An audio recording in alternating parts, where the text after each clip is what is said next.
Tulse Hill. Yes, Tulse Hill in South London, in the borough of Lambeth. Now, I know Tulse Hill pretty well because I was at school a mile and a bit down the road. I might have even visited the odd Tulse Hill establishment in my teens.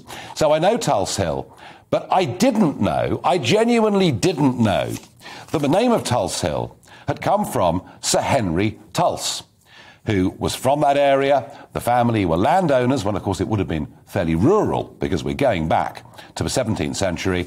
He went on to become the Lord Mayor of London. Sir Henry Tulse was a very, very wealthy man and benefactor.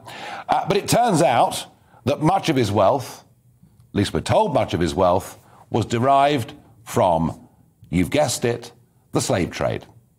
And so now, Lambeth Council are considering cancelling Tulse Hill from the map of South London, along with a very long list of road names, which they can trace back to the empire, they can trace back to colonialism.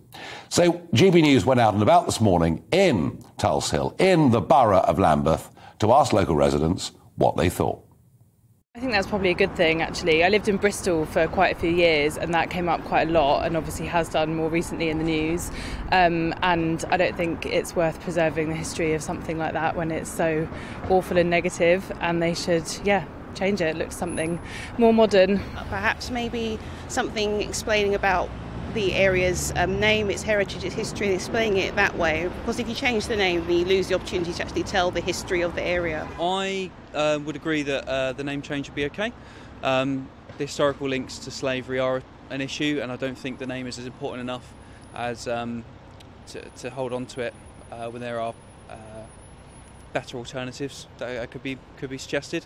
It's a bad idea because if you didn't tell me it was related to slavery, I wouldn't know.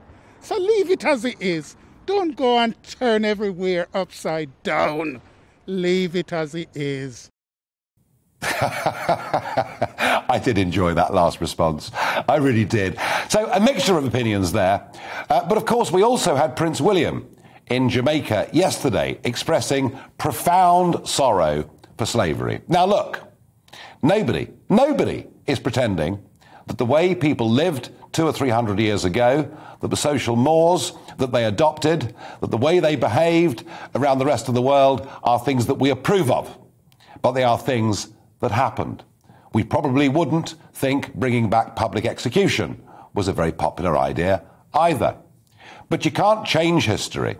But the worst thing here is it's being painted out to be slavery uniquely, something that white people did to black people. And in this country, from the Archbishop of Canterbury downwards, you would think we were the only country in the history of the world that had ever engaged in the slave trade. And I just think this argument needs a little bit more balance.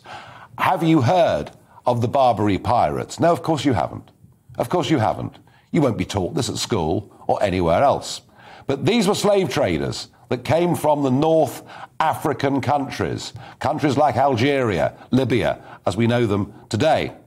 And between 1500 and 1800, which incidentally is exactly the same time period that people like Sir Henry Tulse made money out of slavery.